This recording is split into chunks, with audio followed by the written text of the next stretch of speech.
علیہ وسلم لا یؤمن احدکم حتی اکون احب الیہ من والدہ ووالدہ والناس اجمعین او کما قال النبی صلی اللہ علیہ وسلم۔ قال اللہ تعالی وتبارک وتعالی فی القرآن المجید والفرقان الحمید۔ بسم اللہ الرحمن الرحیم۔ ان اللہ وملائکتہ یصلون علی النبی یا ایہا الذین آمنوا صلوا علیہ وسلموا تسلیما۔ صلاۃ والسلام علیک یا رسول اللہ وعلی آلک واصحابک یا محبوب رب العالمین۔ الصلاۃ والسلام علیک یا نبی الرحمہ وعلی آلک واصحابک یا رسول الملاحم۔ تمام حمد و ثنا، تعریف و توصیف اللہ جل مجدہ الکریم کی ذات بابرکات کے لیے، جو خالق کائنات بھی ہے اور مالک شش جہات بھی۔ اللہ جل وعلا کی حمد و ثنا کے بعد حضور نبی اکرم شفیع امم رسول محتشم نبی مکرم اللہ کے پیارے امت کے سہارے رب کے محبوب دانائے غیوب مالک رقاب امم فخر عرب و عجم والی کون و مکان سیاہ لا مکان سید انس و جاں سرور لالا رخاں نیر تاباں سر نشین مہ وشاں ماہ خوباں شہنشاہ حسینہ تتمہ دوراں سر خیل زہرہ جمالاں جلوہ صبح ازل نور ذات لم یزل باعث تکوین عالم فخر آدم و بنی آدم نیر بطحا رازدار ما اوہا شاہد ما طغا صاحب علم نشرہ معصوم آمنہ احمد مجتبیٰ حضرت محمد مصطفیٰ صلی اللہ علیہ وسلم کے حضور ناز میں اپنی عقیدتوں، ارادتوں اور محبتوں کا خراج پیش کرنے کے بعد عالی مرتبت ذی وقار محترم محتشم سامعین، خواتین و حضرات، السلام علیکم ورحمۃ اللہ وبرکاتہ۔ محبت ایک ایسا جوہر ہے جو قلب انسانی کی زینت ہے۔ وہ دل بنجر ہے جو محبت کے جوہر سے خالی ہے۔ محبت کیا ہے، اس پر اہل علم، شعراء، ادباء اتنا کچھ کہہ چکے ہیں کہ اس کو بیان کرنے کے لیے ایک الگ عنوان چاہیے، لیکن میرے پیش نظر اس وقت شاعر مشرق علامہ اقبال علیہ رحمہ کا محبت کے عنوان سے ایک کہا گیا کلام ہے، جس میں انہوں نے محبت کے اجزائے ترکیبیہ اور یہ مقدس جوہر نسل انسانی میں کیسے منتقل ہوا، اس حوالے سے بانگ درا کی ایک نظم ہے جس کا عنوان ہی محبت ہے۔ اقبال کا لہجہ بہت خوبصورت ہے۔ اس عنوان سے اہل علم نے، اہل دانش و بینش نے، شعراء، ادیبوں اور اہل حکمت نے محبت کے بارے میں بڑی بڑی عمدہ باتیں کی ہیں، لیکن اقبال کا لہجہ بھی آپ دیکھیں کہ وہ محبت کو کہاں سے کھینچ کے انسان کے دل میں رکھتے ہیں۔ عروس شب کی زلفیں تھیں ابھی نہ آشنا خم سے، ستارے آسماں کے بے خبر تھے لذت رم سے، قمر اپنے لباس نو میں بیگانہ سا لگتا تھا، نہ تھا واقف ابھی گردش کے آئین مسلم سے، ابھی امکان کے ظلمت خانے سے ابری ہی تھی دنیا، ہویدا تھی نگینے کی تمنا چشم خاتم سے، سنا ہے عالم بالا میں کوئی کیمیا گر تھا، صفا تھی جس کی خاک پا میں بھر کر ساغر جم سے، لکھا تھا عرش کے پائے پہ ایک اکسیر کا نسخہ، چھپاتے تھے فرشتے جس کو چشم روح آدم سے، نگاہیں طاق میں رہتی تھیں لیکن کیمیا گھر کی، وہ اس نسخے کو بھر کے جانتا تھا اسم اعظم سے، بڑا تسبیح خوانی کے بہانے عرش کی جانب،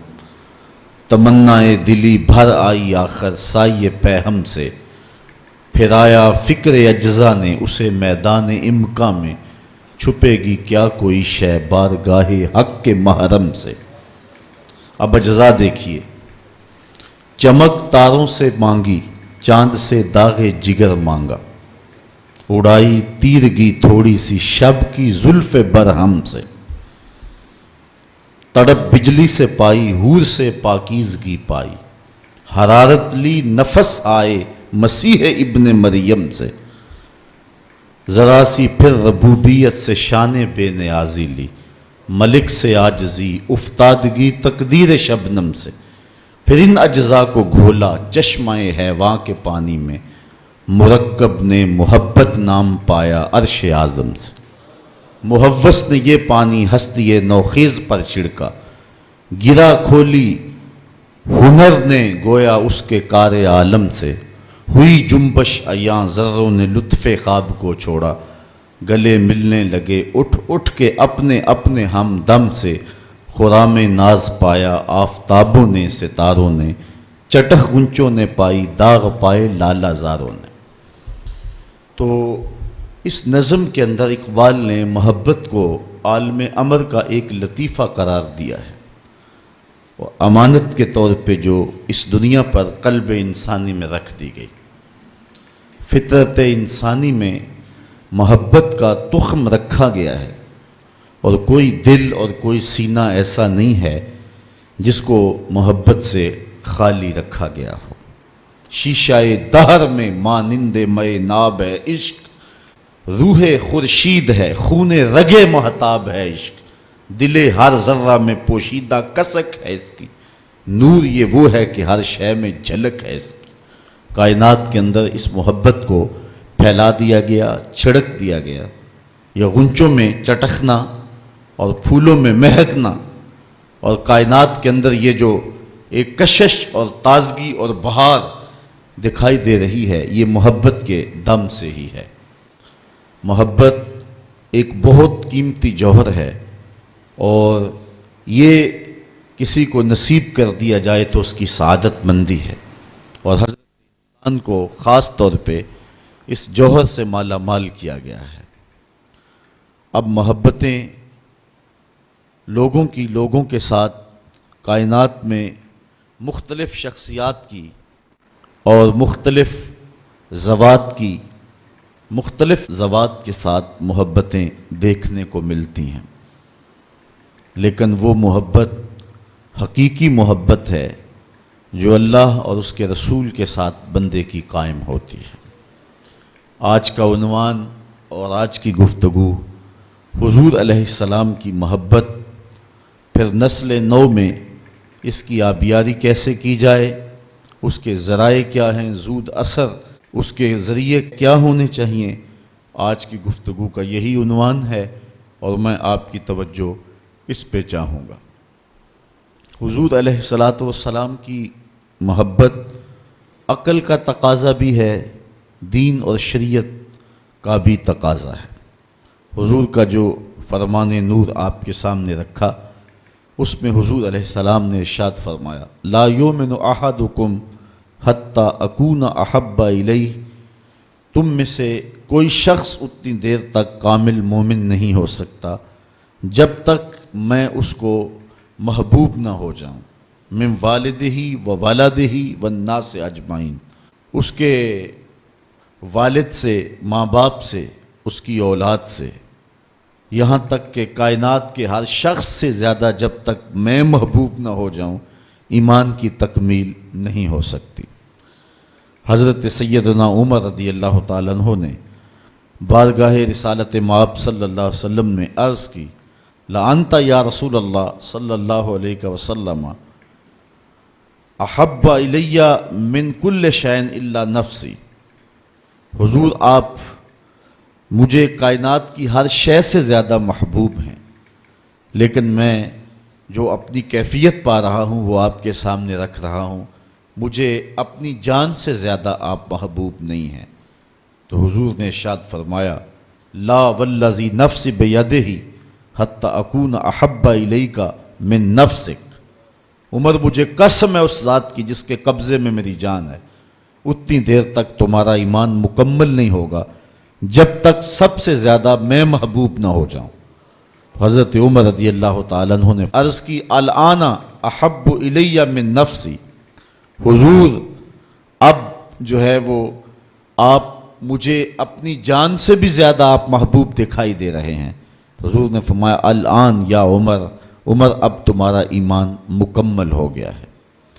تو جب تک کائنات میں سب سے زیادہ حضور محبوب نہیں ہو جاتے تو ایمان کی تکمیل نہیں ہوتی۔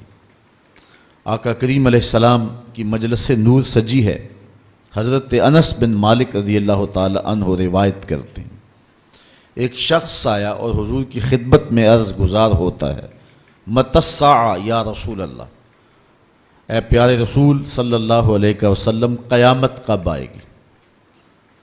اگر ایک طالب علم پوچھ رہا ہو کہ استاد جی امتحان کب ہوں گے، تو اس کا مطلب صاف صاف یہ ہے کہ اس نے بھرپور تیاری کر رکھی ہے اور بے چینی سے اسے امتحانات کا انتظار ہے۔ تو اس نے کہا متی الساعہ، قیامت کب آئے گی؟ تو حضور نے اس کو جو جواب دیا، فرمایا ما اعددت لہا، قیامت کا پوچھ رہے ہو اس کے لیے تیاری کیا کر رکھی ہے؟ تو شخص کا جواب سنیے، اس نے عرض کی، ما اعددت لہا من کثیر صلاۃ ولا صوم ولا صدقہ ولکن احب اللہ ورسولہ، میں قیامت کی تیاری کے لیے نمازوں، روزوں اور صدقات کی کثرت نہیں رکھتا۔ بعض ہمارے خطبہ جوش خطابت میں کہہ دیتے ہیں کہ اس نے کہا کہ یا رسول اللہ نہ میں نمازیں پڑھی ہیں نہ میں روزے رکھے ہیں۔ یہ کیسے ہو سکتا ہے کہ ایک صحابی رسول ہو اور وہ نماز نہ پڑھتا ہو اور وہ روزے نہ رکھتا ہو؟ اس نے روزوں اور نمازوں کی کثرت کی نفی کی ہے۔ لفظ جو حدیث کے ہیں وہ یہ ہیں، اس نے کہا ما اعددت لہا من کثیر صلاۃ ولا صوم ولا صدقہ، میرے پاس نمازوں اور روزوں اور صدقے کی کثرت نہیں ہے، اس بات پہ مجھے کوئی تیاری کی صورت میں ناز نہیں ہے کہ میرے پاس بہت ساری نمازوں کا ذخیرہ ہے، صدقات میں نے بہت سارے کیے ہیں، لیکن جو میری تیاری ہے وہ یہ ہے، ولیکن احب اللہ ورسولہ، میں اللہ اور اس کے رسول سے پیار کرتا ہوں، میری بس یہی تیاری ہے۔ تو اس جواب پر حضور علیہ السلام نے جو ارشاد فرمایا وہ سننے کے قابل ہے۔ آقا کریم علیہ السلام نے ارشاد فرمایا، انت مع من احببت، تو جس کے ساتھ محبت کرتا ہے اسی کے ساتھ ہوگا۔ اب حضرت انس بن مالک رضی اللہ تعالی عنہ اپنی رائے دیتے ہیں، فرماتے ہیں فما فرحنا بے قول نبی صلی اللہ علیہ وسلم انت مع من احببت، کہتے ہیں ایمان لانے کے بعد زندگی میں کبھی اتنی خوشی نہیں ہوئی تھی جتنی خوشی اس قول کو سن کے ہوئی کہ حضور علیہ السلام نے فرمایا کہ تم اس کے ساتھ ہوگے جس سے محبت کرتے ہو۔ تو حضرت انس رضی اللہ تعالی عنہ مزید فرماتے ہیں، انا احب النبی و ابا بکر و عمر و ارجو ان اکون بحبی ایاہم و ان لم اعمل بمثل اعمالہم، کہتے ہیں میں اللہ کے رسول سے پیار کرتا ہوں، میں حضرت ابو بکر سے پیار کرتا ہوں، میں حضرت عمر سے پیار کرتا ہوں، اور ان کی محبت کی وجہ سے میری خوش نصیبی کہ میں ان لوگوں کے ساتھ ہوں گا، اگرچہ میرے اعمال ان کے اعمال جیسے نہیں ہیں، لیکن حضور کا یہ فرمان تو جس سے پیار کرتا ہے اس کے ساتھ ہوگا۔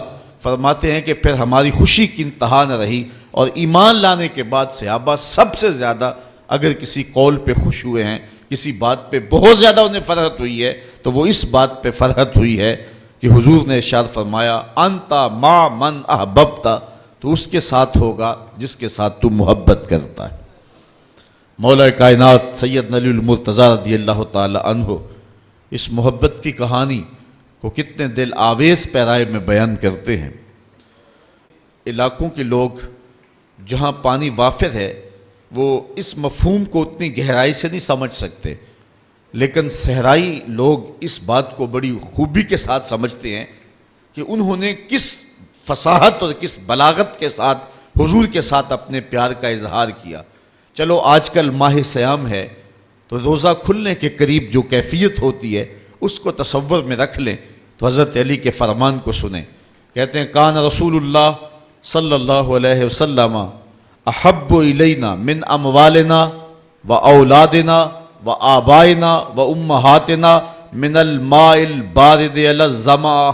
کہتے ہیں کہ حضور ہمیں اپنے مال سے زیادہ پیارے تھے، حضور علیہ السلام اپنی اولاد سے ہمیں زیادہ پیارے تھے، حضور علیہ السلام ہمیں اپنے ماں باپ سے زیادہ پیارے تھے، اور حضور کتنے پیارے تھے، پیاس میں ٹھنڈا پانی جتنا پیارا ہوتا ہے حضور اس سے بھی پیارے تھے۔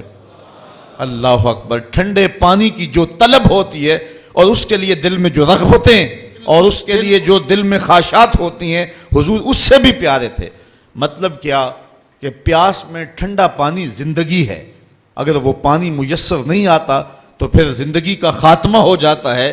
تو حضرت علی نے بلاغت اور فصاحت کے لفظوں کے ساتھ اس کہانی کو بیان کیا کہ حضور اتنے پیارے تھے، صحرا میں جس طرح کوئی شخص ہو اور وہ پیاس میں بلبلا رہا ہو تو اس کو پانی مل جائے، پانی کا ملنا اس کے لیے زندگی کا ملنا ہے، تو کہتے ہیں اس پانی کو مل کر کے، اس پانی کو دیکھ کر کے، اس پانی کو پی کر کے، حاصل کر کے اتنی مسرت نہیں ملتی تھی جتنی مسرت حضور کا چہرہ دیکھ کے نصیب ہوا کرتی تھی۔ یہ حضور علیہ السلام کے پیار کا عالم ہے۔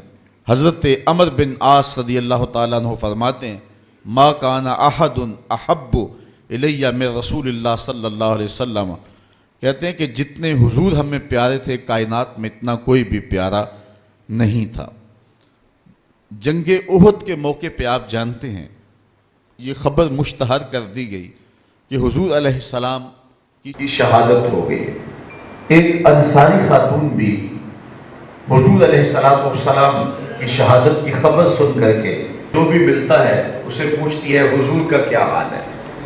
کسی نے کہا تیرا باپ شہید ہو گیا، اس نے کہا مجھے سناؤ حضور کا کیا حال ہے۔ پھر آگے گئی تو کسی نے کہا کہ تیرا بھائی شہید ہو گیا، اس نے کہا کہ اللہ نے اس کو اچھا ٹھکانہ دے دیا، مجھے یہ بتاؤ کہ میرے رسول کا کیا حال ہے۔ آگے بڑھی تو کسی نے کہا کہ تیرا شوہر شہید ہو گیا، تو اس نے کہا کہ وہ ایک بہادر شخص تھا اور اس کو شہادت کی منزل مل گئی، مجھے یہ بتاؤ میرے رسول کا کیا حال ہے۔ تو لوگوں نے کہا کہ حضور خیر سے ہیں، تو اس نے کہا کہ مجھے جلدی لے جاؤ حضور کے پاس، میں حضور کا چہرہ دیکھنا چاہتی ہوں۔ جب آقا کریم علیہ السلام کو اس نے دیکھا تو اس نے تاریخ ساز جملہ کہا کل مصیبت بعد کا جلل، حضور آپ مل گئے ہیں تو کوئی مصیبت ہی نظر نہیں آتی۔ میرا شوہر چلا گیا، میرا بھائی شہید ہو گیا اور میرا باپ اس جنگ میں شہید کر دیا گیا، لیکن مجھے اس کا کوئی دکھ نہیں ہے، مجھے اس بات کی مسرت ہے کہ آپ خیر سے سلامت ہے۔ تو ہر مصیبت، ہر دکھ اور ہر اذیت جو ہے وہ مجھے گوارا ہے، میرے لیے وہ بہت چھوٹی مصیبت ہے، اور اگر آپ کو نہ پاتی تو یہ میرے لیے ایک بہت بڑی اذیت ہوتی اور ایک بہت بڑا امتحان ہوتا۔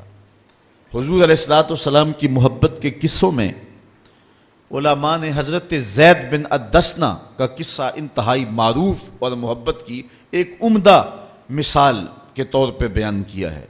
جنگ رجی کے موقع پہ حضرت زید بن دسنہ گرفتار کر لیے گئے تھے۔ کافروں نے حضرت زید کو پکڑ لیا اور پکڑ کر کے ان کو جو ہے وہ سولی پہ چڑھا دیا، ان کو جلتی ہوئی آگ کے انگاروں کے اندر رکھ دیا، اور پھر ان کو کہا کہ اے زید، اگر تمہاری جگہ تمہارا نبی ہوتا اور تم اپنے اہل و عیال کے ساتھ اپنے گھر میں چین سے بیٹھے ہوتے تو کیسا ہوتا۔ تو حضرت زید نے جو بات کہی وہ سننے کے قابل ہے۔ فرمانے لگے کہ تم یہ بات کہتے ہو کہ میری جگہ وہ ہوتے، مجھے تو یہ بھی گوارا نہیں ہے کہ حضور اپنے دیش میں بھی ہوں اور حضور کے پاؤں میں کانٹا بھی چبھ جائے۔ ابو سفیان اس وقت ابھی اسلام کی دولت سے مالا مال نہیں ہوا تھا، اس نے حضرت زید کے ان جذبوں کو دیکھ کر کے کہ ان کو آگ کے تپتے ہوئے کوئلوں پہ رکھا جا رہا ہے اور اس حالت میں یہ جملہ کہہ رہے ہیں، تو کہنے لگا کہ میں نے بڑے بڑے لوگوں کو دیکھا ہے، لیکن جتنی محبت اصحاب محمد سے کرتے ہیں واللہ کسی کو اتنا پیار کرتے میں نے نہیں دیکھا ہے۔ حضور علیہ السلام کے ساتھ صحابہ کو اتنا پیار کیوں تھا؟ حافظ شیرازی اپنے محبوب سے مخاطب ہو کے کہتا ہے کہ اے میرے محبوب، میرے جیسا زمانے میں عاشق کوئی نہیں ہے، جتنا پیار میں تجھ سے کرتا ہوں زمانے میں اتنا پیار کرنے والا کسی سے کوئی نہیں۔ اور پھر کہتا ہے اس لیے کہ تیرے جیسا سونا بھی تو زمانے میں کوئی نہیں، چونکہ عشق میں جو گرمی آتی ہے وہ حسن کی کثرت سے آتی ہے۔ اگر صحابہ جیسا زمانے میں عاشق نظر نہیں آتا ہے تو حضور جیسا حسین بھی تو کائنات میں کوئی نہیں ہے نا۔ اس لیے صحابہ نے حضور کے ساتھ محبت کی جو البیلی اور انوکھی داستانیں رقم کی ہیں وہ کائنات میں آپ کو کہیں اور نہیں ملیں گی۔ آپ نے بڑی لوک داستانیں بھی سنی ہوں گی، محبت کے قصے بھی پڑھے ہوں گے، لیکن کبھی نہیں دیکھا ہوگا کہ کوئی محب اپنے محبوب کا لعاب بھی چاٹے، اس کے ناک کا پانی بھی اپنے منہ پر تبرک کے طور پہ ملے۔ حضور علیہ السلام وضو کریں یا حضور لعاب پھینکیں تو صحابہ اپنے ہاتھوں پہ لے کر کے اپنے منہ پہ مل لیں، اور جن کو میسر نہ آئے وہ ان کے گیلے ہاتھوں سے ہاتھ رگڑ کے اپنے منہ پہ مل لیتے تھے۔ جنہ اکھیاں دل بر ڈٹھا وہ اکھیاں ہی تک لیاں، تو ملے ہو تا ساجن ملیا ہن آساں ہی لگ رہیاں۔ حضور کا جب وصال ہوتا ہے تو حضرت زید بن عبداللہ اپنے باغ کو پانی دے رہے ہیں، تو کسی نے جا کے ان کو کہا کہ حضور کا انتقال ہو گیا ہے، تو انہوں نے یوں ہاتھ اٹھا کے کہا اللہم اذہب بصری حتی لا ارا بعد حبیبی محمد احدا، اے اللہ میری آنکھوں کی بینائی اچک لے، مجھے نہیں چاہیے یہ آنکھیں، حضور کے بغیر میں اب کسی اور کو نہیں دیکھنا چاہتا۔ اللہ تعالیٰ نے ان کی آنکھوں کی بینائی ان کی دعا پر جو ہے وہ واپس لے لی۔ کچھ لوگ ان کا حال پوچھنے گئے، جب پتہ چلا ان کی بینائی چلی گئی ہے تو انہوں نے کہا بڑا افسوس ہوا ہے کہ تمہاری آنکھوں کی بینائی جاتی رہی، تو فرمانے لگے تمہیں افسوس ہوگا، مجھے تو کوئی افسوس نہیں، میں حضور کے چہرے کے بغیر کچھ دیکھنا ہی نہیں چاہتا۔ یہ پیار کی وہ انوکھی داستان ہے کہ جو آپ کو کائنات میں کہیں بھی نہیں ملے گی۔ حضرت حسان بن ثابت رضی اللہ تعالیٰ عنہ کے اشعار پڑھیں جو حضور کے وصال پہ انہوں نے کہے ہیں، اس میں وہ فرماتے ہیں حضرت حسان بن ثابت کاش کہ مجھے کالا سانپ لڑ جاتا اور میری زندگی کا خاتمہ کر دیتا۔ سیدہ فاطمہ کہتی ہیں صبت علیہ مصائب لو انہا صبت علی الایام سرنا لیالیا، کہ میرے اوپر وہ مصیبتوں کے پہاڑ ٹوٹ پڑے ہیں، اگر وہ مصیبتیں جو ہے وہ روشن پر پڑتی تو وہ بھی سیاہ راتیں بن کے رہ جاتی۔ تو یہ محبتوں کی کیفیت، انسان تو انسان رہے۔ وہ غضبہ نامی اونٹنی جس پہ حضور سواری کیا کرتے تھے تو وہ حضرت سیدہ فاطمہ کی دہلیز پہ سر رکھ کے باقاعدہ آنسو بہایا کرتی تھی۔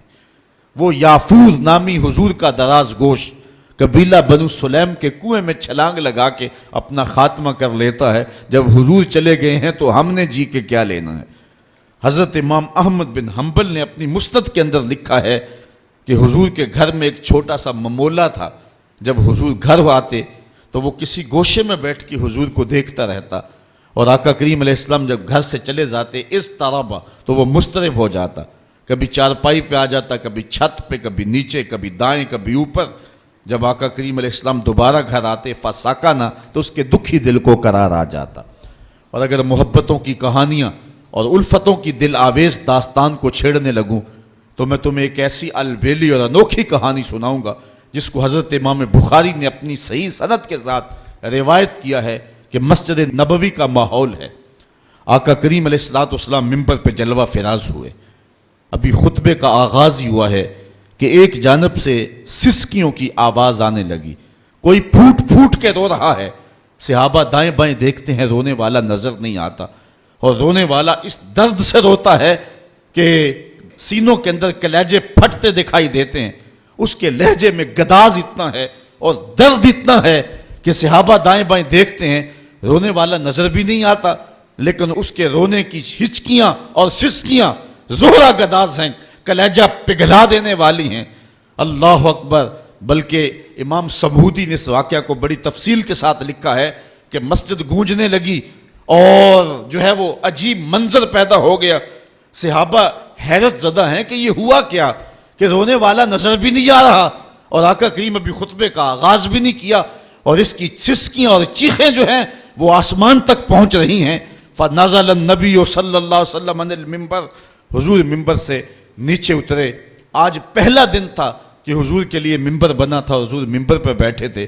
پہلے کھجور کے ایک تنے کے ساتھ ٹیک لگا کے حضور واز کیا کرتے تھے، آج ممبر بنا تو اس کو ایک سمت رکھ دیا گیا۔ رونے والا یہ وہ خشک تنا تھا جو حضور علیہ السلام کی جدائی کے اندر تڑپ رہا تھا۔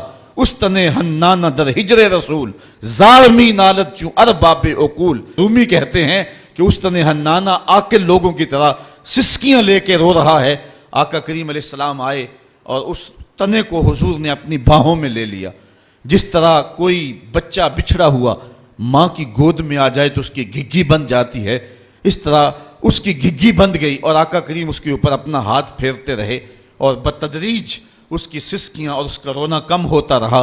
پھر تھوڑی دیر کے بعد آقا کریم دوبارہ ممبر پہ آئے، صحابہ سے ارشاد فرمایا کہ اے میرے صحابہ، لو لم افعل ہاکذا لہن الی یوم القیامہ، اگر میں ممبر سے اتر کر کے اپنے عاشق زار کو یوں تسلی نہ دیتا یہ قیامت تک روتا رہتا۔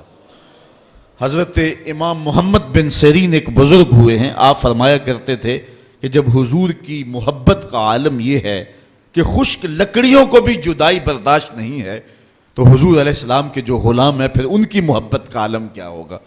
تو یہ انوکھا پیار اور محبت کی یہ ریت اور یہ رسم اہل ایمان کے اندر جاری رہی، اور آقا کریم علیہ السلام کا پیار اور حضور علیہ السلام کی محبت ان کا ایک بیش قیمت سرمایہ رہا ہے۔ امت مسلمہ اس وقت زوال پذیر ہوئی جب ان کے سینے سے حب رسول کو کھینچنے کی سازش کی گئی۔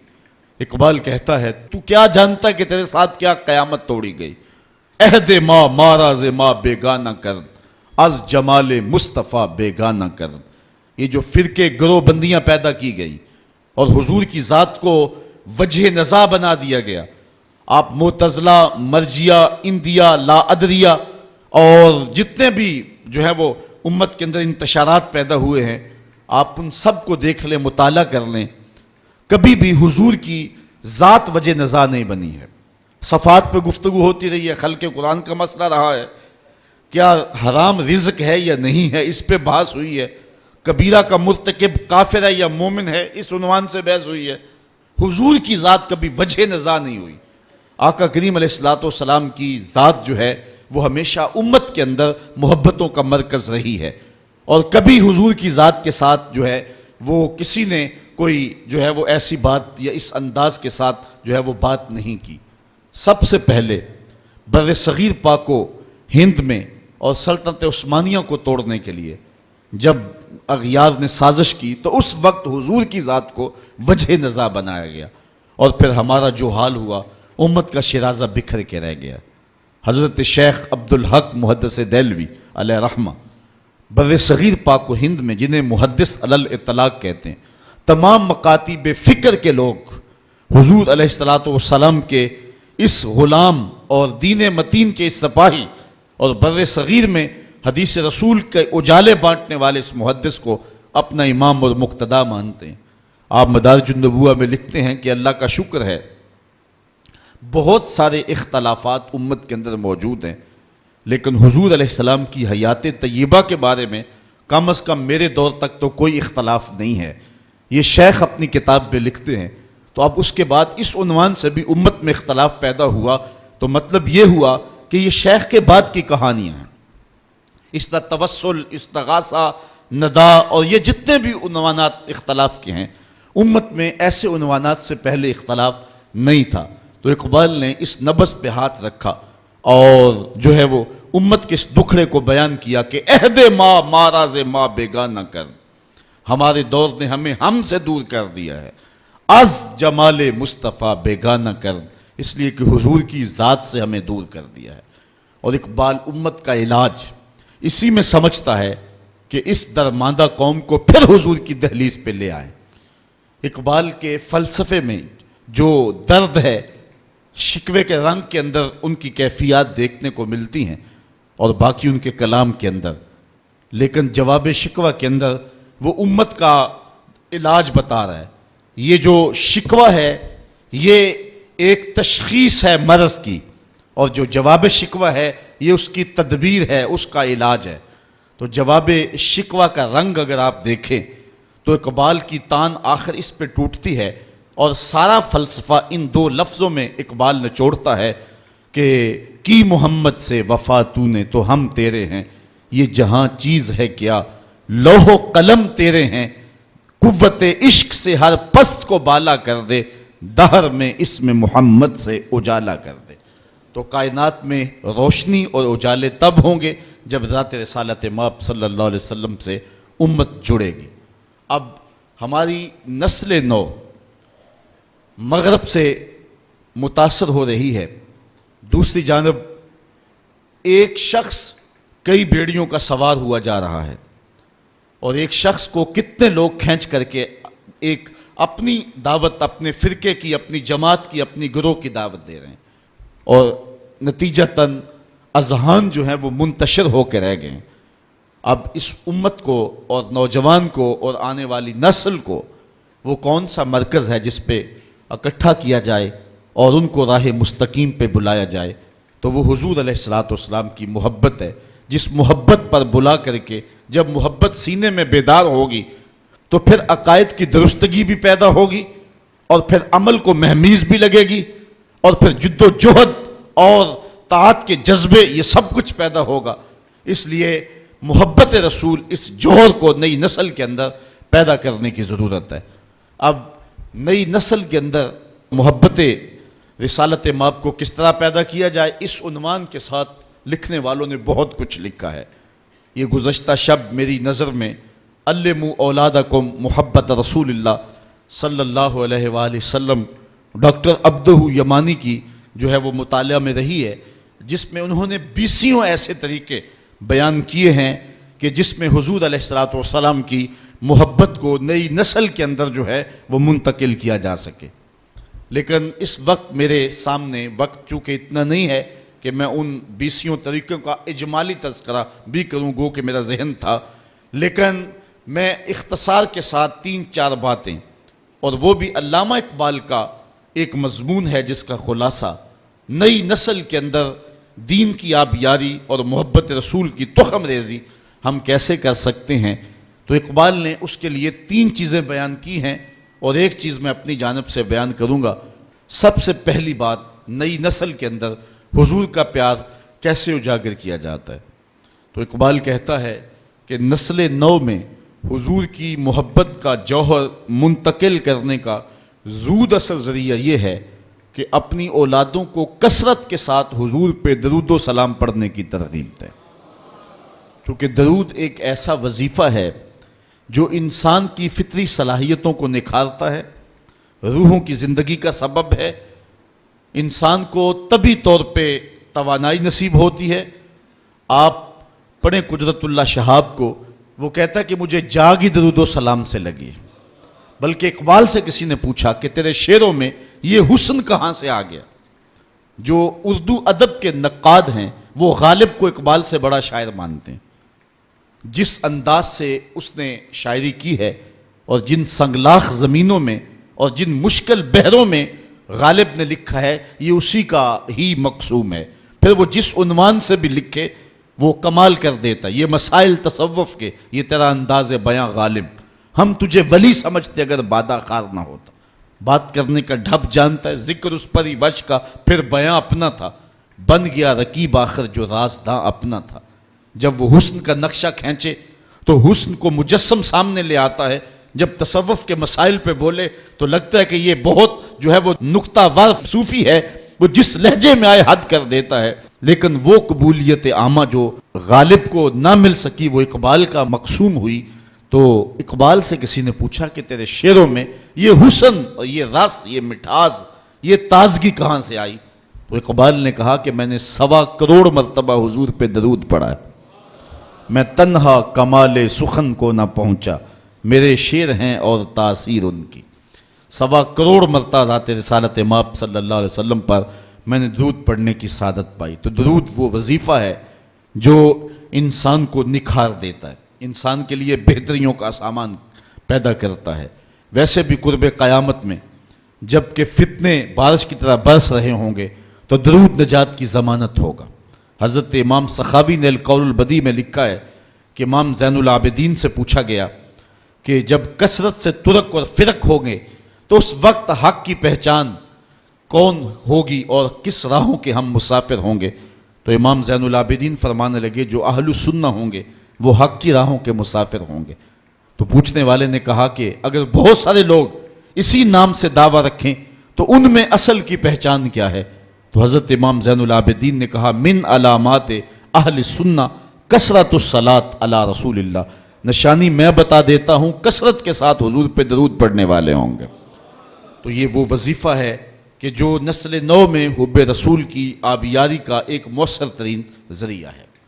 دوسری بات، اپنی نسل کو حضور علیہ السلام اور آقا کریم علیہ السلام کی محبت کی تخم ریزی کے لیے حضور علیہ السلام کے فضائل و مناقب بیان کریں۔ یہ ایک فطری طریقہ ہے کسی سے پیار اور محبت کے رشتے کو قائم کرنے کا۔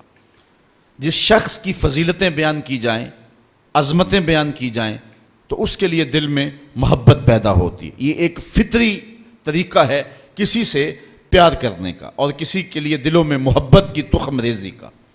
آقا کریم علیہ السلام کے معجزات ہیں، حضور علیہ السلام کا فضل و شرف ہے، حضور علیہ السلام کے مناقب ہیں، انبیاء علیہ السلام پر حضور علیہ السلام کی فضیلت ہے، حضور علیہ السلام کو جو شان اور خصوصیات عطا کی گئی ہیں ان خصوصیات کو امت کے نوجوانوں کے سامنے، نئی نسل کے سامنے رکھیں گے تو اس کا لازمی نتیجہ یہ ہے کہ نئی نسل کے سینے میں حضور علیہ السلام کا پیار پیدا ہوگا۔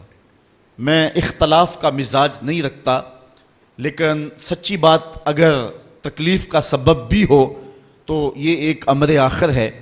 بات اصول کی ہے کہ اگر یہ بحث چھڑی جائے کہ نبی دیوار کے پیچھے بھی نہیں جانتا تو مجھے بتاؤ کہ نسل نو کے سینے میں نبی کا پیار پیدا ہوگا؟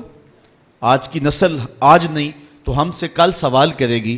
سائنس تو زمین کی تہ میں چھپے ہوئے معدنیات بھی دیکھ لیتی ہے، پہاڑوں کی رگوں میں سونا کتنے فیصد پایا جا رہا ہے، جدید زمانے میں یہ بھی دیکھا جاتا ہے، سمندر کی تہ میں موتی اور گھونگے کس سائز میں ہیں، تو جدید سائنس سے یہ بھی ممکن ہو گیا ہے کہ اس سائز کو بھی دیکھ لیا جاتا ہے، معدنیات کہاں اور کتنے پائے جاتے ہیں۔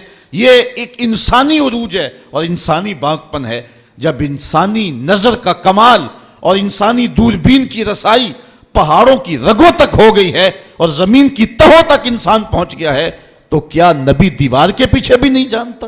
یہ بے بسی کی کہانی نہیں ہے تو اور کیا ہے؟ نئی نسل کو بتانا پڑے گا۔ یہ کسی نے اپنے دور میں اندھیرے میں بیٹھ کے لکھ دیا، حقیقت ایسی نہیں ہے۔ نبی تو نبی رہا، نبی کا غلام حضرت عمر منبر پہ بیٹھا ہے، نہامت میں جنگ ہو رہی ہے، 1 مہینے کی مسافت ہے، حضرت ساریہ امیر لشکر ہیں، راستے میں دیوار کیا کئی پہاڑ کھڑے ہیں، حضرت ساریہ آگے بڑھ کے جوش میں حملہ کرنے لگے، دشمن پیچھے سے آ کے جو ہے وہ حملہ آور ہونے لگا، حضرت عمر خطبہ دے رہے تھے، رہا نہ گیا، یہیں سے بولے یا ساریہ الجبل، اے ساریہ پہاڑ کو نہیں چھوڑنا، یہ شان ہے خدمت گاروں کی، سرکار کا عالم کیا ہوگا۔ یہ تو نبی کے غلام کی نگاہوں کا عالم ہے کہ وہ پہاڑوں کے پیچھے دیکھ رہا ہے، تو جو نبی ہے اس کی شان کا عالم کیا ہوگا۔ تو اگر اپنی اولاد کو اس طرح کے مسئلے بتائیں گے اور اس طرح کی باتیں بیان کریں گے تو وہ حضور کی ذات سے دور ہوں گے، حضور سے قریب نہیں ہوں گے۔ بات اختلاف کی نہیں اصول کی ہے۔ آج کی اس انسانی عروج کی اور انسانی کمال کی اور مادی ترقی کے اس زمانے میں اگر یہ کہا جائے کہ نبی کسی چیز کا اختیار نہیں رکھتا تو یہ کتنی عجیب سی بات ہے۔ آج تو انسان زمین کی تنابیں تھام چکا ہے، آج تو چاند کی چھاتی روندی جا چکی ہے، مریخ کے سفر کی تیاریاں ہیں، ایٹم کا کلیجہ شک کیا جا چکا ہے، پوری دنیا گلوبل ولیج بن چکی ہے، پانی کی تہوں تک انسان کی رسائی ہے۔ اور کسی زمانے میں ہم کہتے تھے کہ کمان سے نکلا ہوا تیر واپس نہیں آتا، لیکن آپ کے پاس یہ سسٹم موجود ہے کہ آپ فائر کر چکے ہیں، بعد میں پروگرام بن گیا کہ نہیں اس کو ہدف سے ہٹانا ہے تو آپ بٹن دبائیں، نکلے ہوئے میزائل کا رخ بدل سکتے ہیں، اس کو راستے میں توڑنا چاہیں تو توڑ سکتے ہیں۔ یہ انسانی دسترس اور انسانی اختیار کی دل آویز کہانی ہے کہ انسان نے سورج کی شعاؤں کو مسخر کر لیا، زمین کی تنابیں تھام لی، اور دھرتی کا کلیجہ اس کے ہاتھ میں ہے، اور وہ آنے واحد کے اندر کہاں سے کہاں تک جا رہا ہے۔ ہوائیں اس کی قید میں ہیں، فضائیں اس کی دست میں ہیں۔ جب انسان نے یہ مادی ترقی قائم کر لی تو کیا نبی کسی چیز کا اختیار نہیں رکھتا؟ یہ کتنی عجیب اور بے تک کی بات ہے۔ نبی کے اختیار کی کہانی سننی ہے تو آؤ نبی کی عظمتوں کو دیکھیں۔ نبی انگلی اٹھائے چاند کے ٹکڑے ہو جائیں، سورج پلٹ کے اثر کے وقت پہ آ جائے، اور سڑیاں کو جوراں اگا جان دائے، اور پتھراں نو کلمے پڑھا جان دائے، قطرے کو سمندر ذرے کو ستارہ کرتے ہیں، کونین کو خم آ جاتا ہے جب زلف سمارا کرتے ہیں۔ آج انسانی دسترس اور اختیار کی کہانی کی دل آویزیاں یہ ہیں کہ کمان سے نکلے ہوئے تیروں کے رخ موڑے جا رہے ہیں، اور میزائلوں کے راستے اور ہدف تبدیل کیے جا رہے ہیں۔ آؤ حضور کی دہلیز پہ دستک دیتے ہیں۔ حضرت عبداللہ ابن عباس روایت کرتے ہیں، باب المعجزات مشکات اٹھائیں، فرماتے ہیں کہ ایک شخص حضور کی خدمت میں حاضر ہوتا ہے، وہ بدو عرض کرتا ہے کہ حضور اگر حاضل از یہ کھجور کا پکا ہوا خوشہ آپ اس کو اشارہ کریں اور یہ ٹوٹ کے آپ کی جھولی میں آ گرے تو میں آپ کو اللہ کا نبی مان لوں گا۔ حضور نے فرمایا تب تم مان لو گے؟ اس نے کہا انکار کی گنجائش نہیں رہے گی۔ حضور اشارہ کرتے ہیں، گچھا ٹوٹ کے جھولی میں آ گرتا ہے، ادھر گچھا پہنچتا ہے، ادھر اس کے لبوں پہ کلمہ جاری ہو جاتا ہے۔ اب آقا کریم ان کھجوروں کو بانٹ بھی سکتے تھے، اس شخص کے ایمان لانے کی خوشی میں شیرینی بٹ جاتی، اور قیامت تک ان لوگوں کے لیے افتخار ہوتا، فخر ہوتا کہ کچھ صحابہ نے معجزے کی کھجوریں کھائی ہیں۔ لیکن آقا کریم علیہ السلام جانتے تھے قیامت کے قرب میں تیروں کے رخ موڑے جائیں گے اور انسانی کمال اور اختیار کی کہانی یوں دل آویز ہوگی۔ آقا نے وہ کھجوریں بانٹی نہیں، بلکہ اس پکے ہوئے کھجوروں کے خوشے سے مخاطب ہو کے کہا تجھے جس کام کے لیے بلایا وہ تو ہو گیا، اب واپس جا کے شاخ سے جڑ بھی جا۔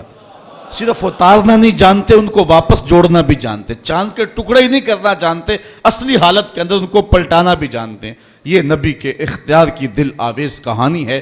تو نئی نسل کو وہ باتیں نہ سنائیں کہ جن سے نئی نسل دور ہو، بلکہ آج کی سائنس بہت عروج اور بہت ترقی کر چکی ہے، لیکن جو عروج میرے رسول نے پایا ہے یہ سائنس اور یہ مادی ترقی اس کی گرد کو بھی نہیں چھو سکتی۔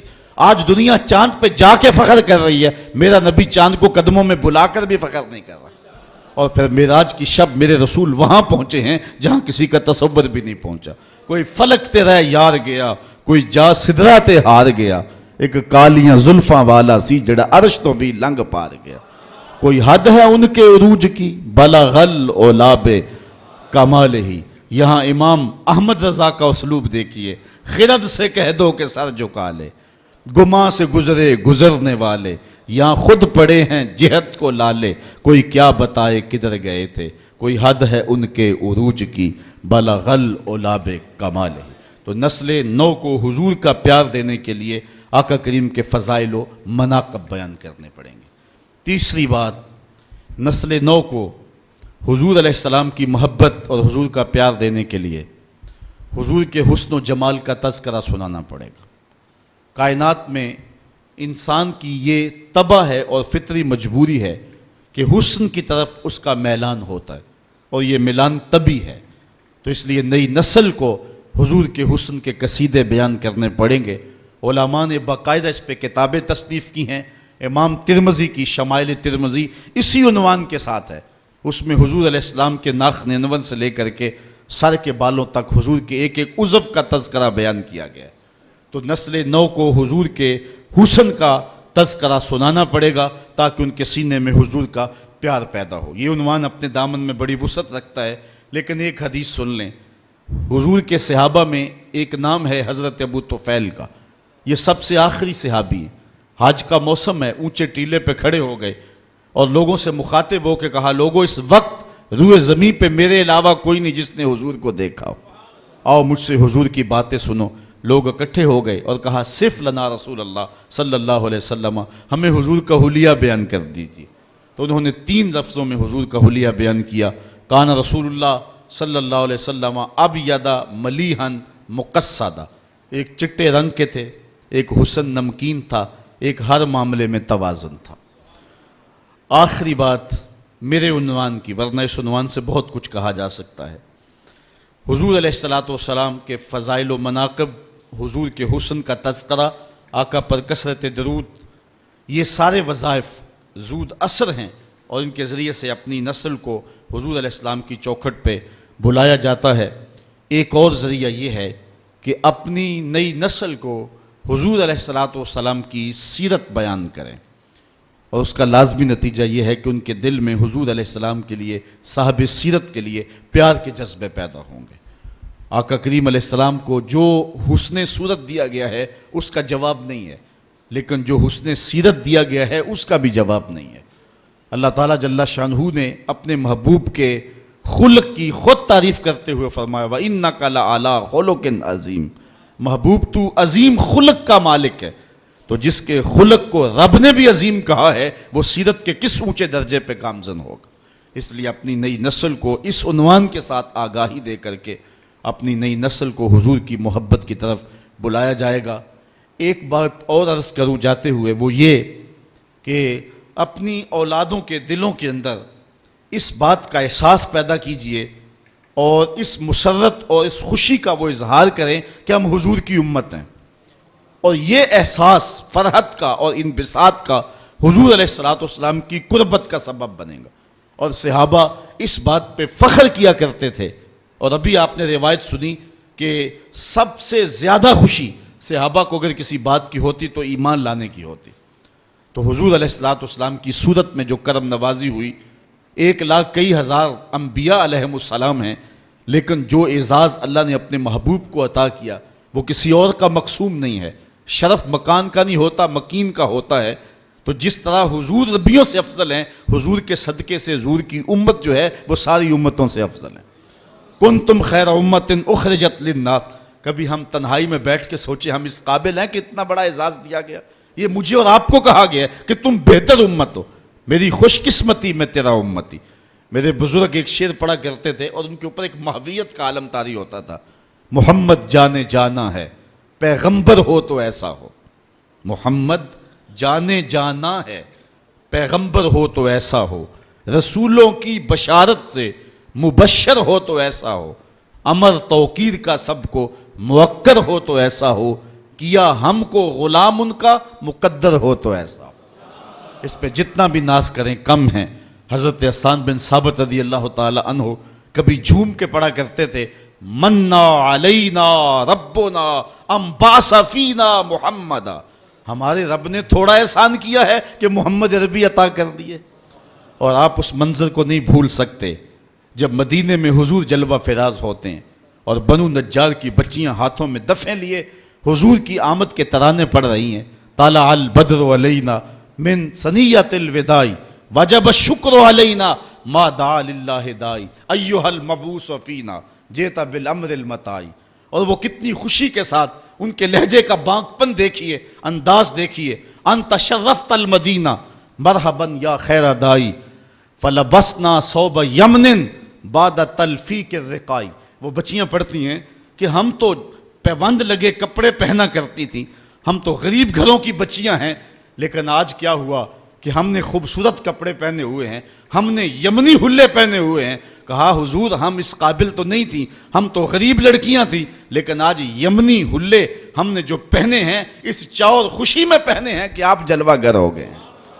تو اس شوق میں، اس محبت میں اپنی نئی نسل کو ہم جو ہے وہ حضور علیہ السلام کے بالخصوص موسم میلاد میں ان کے لیے محبتوں کے سامان کریں، تاکہ ان کے لیے حضور علیہ السلام کی محبتوں کا جوہر اور چمکے اور جھلکے اور سینے روشن ہوں۔ اللہ تعالیٰ یہ دولت بیدار ہم سب کو نصیب فرمائے۔ کل دوبارہ حاضری ہوگی تو عنوان ہوگا محبت اہل بیت۔ انشاءاللہ اللہ مجھے آپ کو اپنی رحمتوں کے سائے میں رکھے۔ آفاق کے ہر ہر گوشے میں قرآن سنا کر دم لینا، اب رکنا نہیں، اب تھمنا نہیں، فردوس میں جا کر دم لینا، آفاق کے ہر ہر گوشے میں قرآن سنا کر دم لینا، اب رکنا نہیں، اب تھمنا نہیں۔ بسم اللہ الرحمن الرحیم۔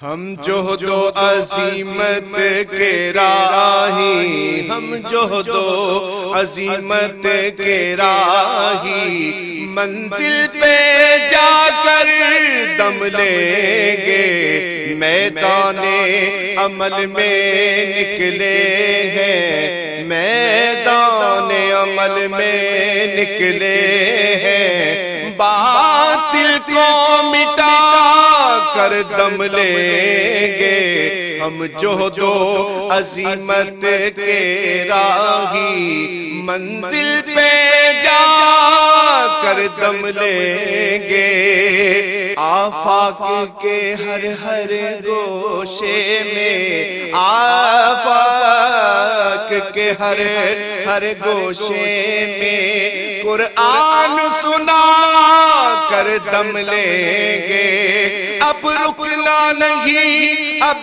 تھمنا نہیں،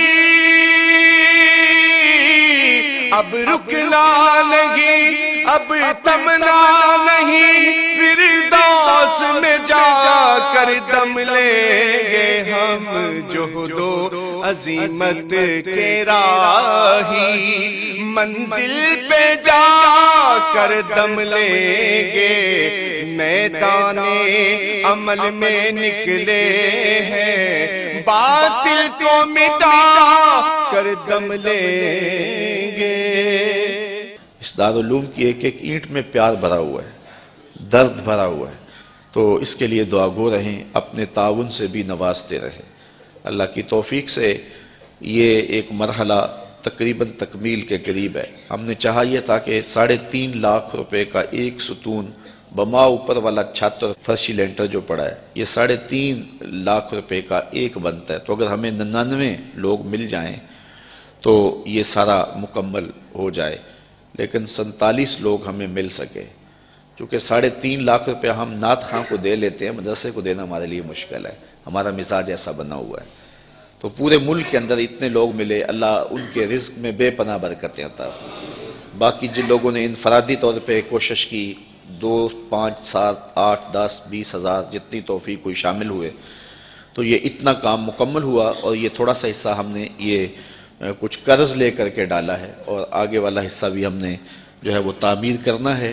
جب اوپر والی چھت کا مرحلہ پہنچے گا تو ایک ستون بما چھت کے صرف 2 لاکھ روپے تک جو ہے وہ ممکن ہوگا۔ احباب اگر اس حوالے سے جو ہے وہ تعاون فرمائیں۔ جامعۃ المصطفیٰ کے جو ماہانہ اخراجات ہیں اس سلسلے کے اندر باہر سے معاونت فارم اگر وصول کر لیں، ایک بچے کا اوسط خرچہ تقریباً 1200 سے 1500 روپے تک ہے۔ اگر ایک بچے کا خرچہ اپنے ذمے لے لیں، ہمارا نمائندہ ہر مہینے وصول کر لے گا، تو یہ ایک تعاون کی صورت ہوگی۔ بہرحال جس طرح جس سے بن پڑے، اپنے مرحومین کے اصال ثواب کے لیے، اس کی تعمیر کے لیے آپ نے کوشاں رہنا ہے۔ جس نے ایک پائی بھی اس جامعہ کے لیے خرچ کی، اے اللہ اس کو جزائے جزیل دے۔